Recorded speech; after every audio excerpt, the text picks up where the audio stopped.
ओम बिरला का लगातार दूसरी बार स्पीकर बनना तय नजर आ रहा है, क्योंकि नंबर्स का आंकड़ा एनडीए के साथ है। लोकसभा स्पीकर के पद पर विपक्ष के उम्मीदवार उतारने की संभावना नहीं है। सूत्रों के हवाले से बड़ी खबर आ रही है, ओम बिरला एनडीए के लोकसभा स्पीकर के उम्मीदवार होंगे। ये इससे भी तय लग रहा है क्योंकि संसद भवन में ओम बिरला ने थोड़ी देर पहले प्रधानमंत्री नरेंद्र मोदी से मुलाकात की। रक्षा मंत्री राजनाथ सिंह ने कल रात इस मुद्दे पर विपक्षी नेताओं से बात की थी। राजनाथ सिंह ने लोकसभा स्पीकर पर आम राय बनाने की कोशिश की और कहा कि इसे लेकर परंपरा टूटनी नहीं चाहिए, लेकिन सूत्रों के मुताबिक इस दौरान विपक्षी नेताओं ने डिप्टी स्पीकर का मुद्दा उठाया और डिप्टी स्पीकर का पद विपक्ष को देने की मांग रखी। विपक्षी खेमे से यह खबर आ रही है कि अगर डिप्टी स्पीकर का पद मिला तो केरल के सांसद के सुरेश विपक्ष की तरफ से डिप्टी स्पीकर के दावेदार हो सकते हैं। बड़ी खबर आपको बता दें, प्रधानमंत्री नरेंद्र मोदी से आज संसद भवन के ही परिसर में ओम बिरला की मुलाकात हुई है, जिसके बाद ये खबर और पुख्ता हो गई है। ओम बिरला ही सदन के स्पीकर बन सकते हैं। नंबर्स के हिसाब से भी देखें तो भी सरकार के पास कोई ना चुनौती दिखाई दे रही है। हाँ, विपक्ष एक बात पर जरूर पहले अड़ता हुआ दिखाई दे रहा था कि उसे डिप्टी स्पीकर का पद चाहिए और कोई कंसेंसस शायद नहीं बन पा रही थी, लेकिन अब ये जानकारी निकल कर आ रही है किसी तरीके का कोई टसल इस मामले में फिलहाल नहीं दिखने जा रहा है। हमारे सहयोगी देवेंद्र पराशर लगातार इस खबर पर सुबह से ही अपडेट दे रहे हैं। देवेंद्र, ओम बिरला और प्रधानमंत्री नरेंद्र मोदी की मुलाकात हुई है। जी हाँ, बिल्कुल। अब से थोड़ी देर पहले वो मुलाकात तो हुई है और संसद भवन में जो प्रधानमंत्री का दफ्तर है वहाँ पर ओम बिरला गए हुए हैं उनसे मुलाकात करने के लिए। और अब देखना होगा कि जो उनका नॉमिनेशन फॉर्म होगा, नॉमिनेशन फॉर्म जैसा कि बार बार हम लोग बता रहे हैं कि वो एक प्रस्तावना के तौर पे होता है, जिसमें एक प्रस्तावक होते हैं, दूसरे अप्रूवर होते हैं।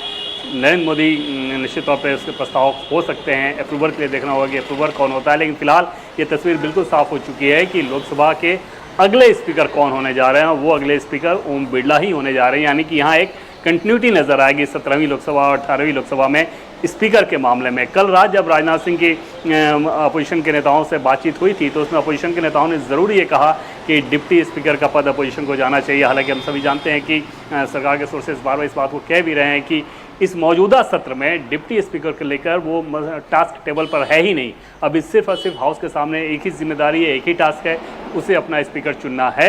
और वो अपने स्पीकर चुनने को लेकर उसमें ये बस देखना होगा कि क्या सर्वसम्मति बन पाती है, जिसके लगातार संकेत मिल रहे हैं। अपोजिशन ने अपनी तरफ से जब सरकार के सूत्रों को ये नहीं बताया और ये कहा नहीं कि वो भी कैंडिडेट देंगे, उन्होंने सिर्फ डिप्टी स्पीकर को लेकर मांग रखी है। जैसा कि हमें सोर्सेज ने जानकारी दी तो समझा जा सकता है कि लगभग सर्वसम्मति से ओम बिरला अगले स्पीकर होंगे। आज नामांकन हो जाएगा और नामांकन का समय होने के साथ ही समझा जा सकता है कि कल का जो दिन होगा सिर्फ एक औपचारिकता होगा, ध्वनि मत से सदन उन्हें अगले स्पीकर के तौर पर चुन लेगा।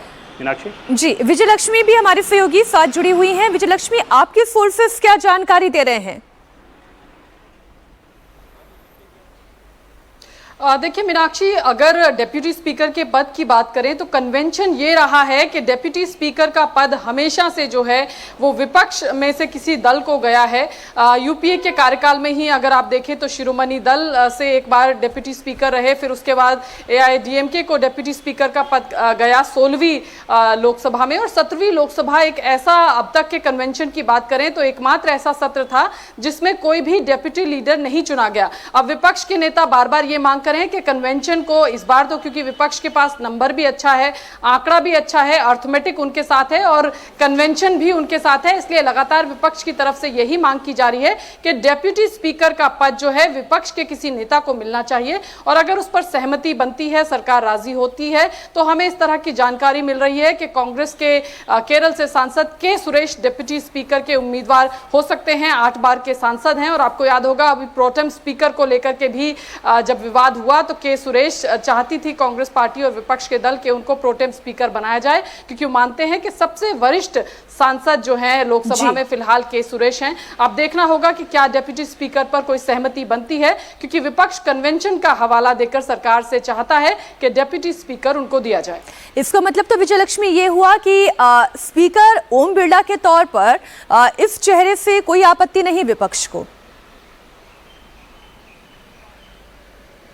बिल्कुल, देखिए जहां तक बात है, विपक्ष ये भी चाहता था कि सरकार रीच आउट करे, क्योंकि इससे पहले विपक्ष का आरोप है कि 10 साल के कार्यकाल में सरकार ने स्पीकर को लेकर के विपक्ष के नेताओं को रीच आउट तक नहीं किया, उनसे बातचीत भी नहीं की कंसेंसस बनाने के लिए। अब क्योंकि इस बार अर्थमेटिक बदला हुआ है, तो विपक्ष के नेता चाहते थे कि कंसेंसस बनाए, सरकार विपक्ष के नेताओं को रीच आउट करे, और वो हुआ भी कि सरकार की तरफ से रीच आउट किया गया। राजनाथ सिंह जी ने बात की तमाम विपक्ष के नेताओं से, और फिर उसके बाद एक कंसेंसस बना, और अब लगभग ये तय है कि कंसेंसस दोनों पक्षों के बीच में है, सत्ता पक्ष और विपक्ष के बीच में है कि स्पीकर अगले कौन होंगे। और जिस तरह से देवेंद्र ने भी बताया कि ओम बिरला जो है वो अगले स्पीकर होंगे। अब